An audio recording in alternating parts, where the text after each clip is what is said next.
तलाक बोलकर इन्होंने हमें तलाक दिया, लेकिन उसे कायम करने के लिए जिसने ऐसा करा है उसे कोड़े पड़ने चाहिए। भाई कल हम लोगों ने हक मूवी देखी और सभी लोग अपने अपने पॉइंट ऑफ व्यू से चीज़ों को क्रिटिसाइज़ करते हैं, बट हमारे पास क्रिटिसाइज़ करने के लिए कुछ भी नहीं था। अगर हम स्टार कास्ट की बात करेंगे ना, तो भाई स्टार कास्ट एकदम अमेजिंग थी, उनकी परफॉर्मेंस एकदम अमेजिंग थी। एक सा लग रहा था कि ऐसी सारी चीज़ें जो हैं वो रियल में हो रही हैं, आप उसका एक पार्ट हो और आप उससे कनेक्ट कर पा रहे हो। मुझे सबसे ज़्यादा इंपॉर्टेंट उसमें ये लगा कि वहाँ पे एक वीमेंस को सपोर्ट करने के लिए वीमेंस आई थी। जनरली हमारी सोसाइटी में ये एक बन गया है कि औरत औरत को सपोर्ट नहीं करती है, बट वहाँ पे मुझे ये चीज़ दिखी तो वो मुझे एकदम डिफरेंटली हिट किया। इसके बाद मुझे वहाँ पे एक लॉयल्टी वर्ड्स जो था, वो लॉयल्टी के लिए भी मुझे लगा कि यार लॉयल्टी मीन्स आप ये नहीं बोल सकते हो कि बंदा आज लॉयल है तो टिल डेट जब भी वो आपके साथ है वो लॉयल होगा, बिकॉज सभी की अपनी चॉइसेस चेंज होने लगती हैं। ठीक है, फीमेल्स हो या मेल्स हो, सभी की अपनी फीलिंग्स चेंज हो जाती हैं पर्सन्स को लेकर के।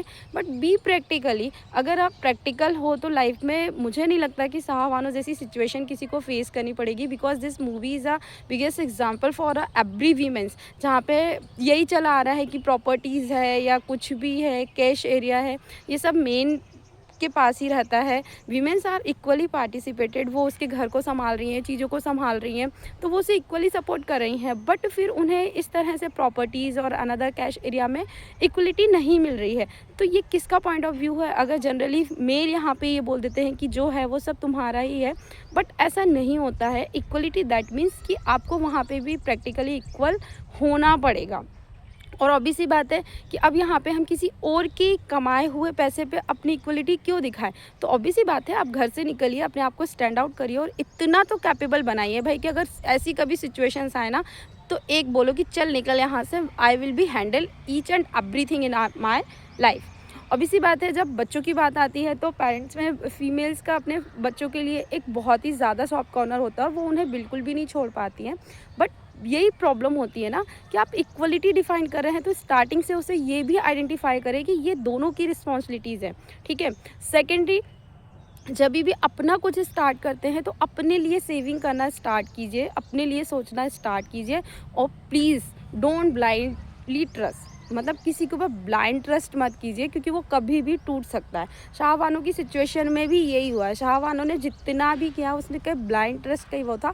स्टार्टिंग में वो उसे बहुत ज़्यादा प्रमोट कर हेल्प कर रहा था, सारी चीज़ों में इक्वल था, तो उस समय शाहबानो को थोड़ा सा प्रैक्टिकली सोच कर, बिकॉज क्योंकि उस समय वहाँ पे कम्युनिटी में ये वाला कल्चर भी था, तो जब तलाक का जो कल्चर था तो उसको भी मुझे लगता है कि वो था, तो उसे थोड़ा सा अपने माइंड में ये चीज़ रखनी चाहिए थी, बट उसने नहीं रखी। हो सकता है जनरली लोगों के दिमाग में नहीं आता है, बट वी अवेयर, अभी भी ऐसी सिचुएशंस होती हैं, अभी भी ऐसी चीज़ें निकल कर आती हैं और अभी भी नहीं समझ में आ रहा है। तो आई डोंट थिंक सो कि आपके हक के लिए कोई और लड़ेगा, क्योंकि आपका हक आपको खुद ही देखना पड़ता है और उसे जताना भी पड़ता है, और जताने के साथ साथ उसे अचीव भी करना पड़ता है। तो अब देख लो आप क्या क्या कर रहा है भाई। मुझे तो यही चीज़ें समझ में आई, बी प्रैक्टिकल, क्योंकि अगर इमोशनल ब्रेकडाउन होगा ना, तो आपके पास मनी है, आपके पास सपोर्ट सिस्टम है, तो आपके फ्रेंड्स, फैमिली, कोई भी आपको सपोर्ट करने आएगा और कुछ टाइम ड्यूरेशन में आप अपने इमोशंस को खुद भी कंट्रोल कर सकते हैं।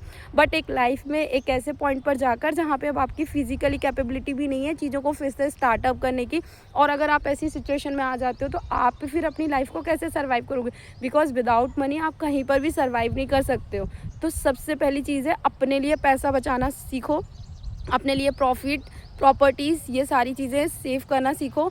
नहीं आ रही है इक्वलिटी, आपका पार्टनर आपके साथ इक्वलिटी शेयर नहीं कर पा रहा है, आपको नई चीज़ें प्रोवाइड करवा पा रहा है, तो वी आर वेयर, अभी से जाओ, अपने लिए स्टैंड लो, कुछ काम करो, कुछ भी कमाओ, थोड़ा कमाओ, 2 रुपये कमाओ, लेकिन कमाओगे, सेव करोगे, इन फ्यूचर में इतनी कैपेबिलिटी रहेगी, कोई आएगा तो 2 लात मार के उसको भी निकाल दोगे, क्योंकि अभी तुम स्ट्रॉन्ग हो। ठीक है, तो स्ट्रॉन्ग बनो, ऐसे रोने धोने से कुछ होने वाला नहीं है भाई। मेरा तो एकदम सिंपल कॉन्सेप्ट है, प्रैक्टिकली चलो, और यहाँ पे इमोशनली अटैचमेंट तो है ही आपका, लेकिन भी प्रैक्टिकल, इसके बिना कुछ नहीं होने वाला है। ठीक है, चलो बाय बाय।